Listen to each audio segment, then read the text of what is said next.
Nandito na nga ako sa Almaty at meron lang akong 18 hours before my overnight train to Tashkent. After checking in, demiretso agad ako dito sa Navat, one of the popular restos here. So tinry ko tong plov or pila with beef, lamb, and horse meat. Yes, horse meat. But to be honest, nothing weird naman about the taste. It's just that, the back of your mind, it's still horse meat, you know. Pero sabi naman ng mga locals dito, hindi naman daw ito yung same horse na ginagamit nila for horseback riding. Yung bill ko naman, umabot siya ng 11,000 tenge or more or less 1,200 pesos. So medyo mahal siya ha.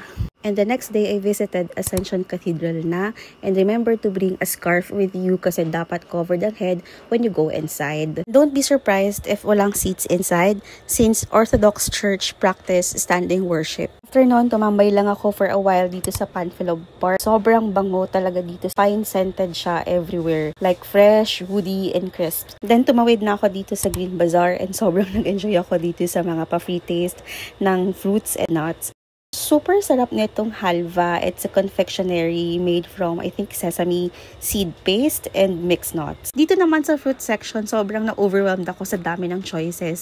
So, nagtry ako maghagel. 1,000 tenge, inabot ko kay kuya and bahala na siya. So, he gave me a plastic bag of an apple, peach, plums, apricots. Now, time to catch my train to Uzbekistan. See you on my next reel.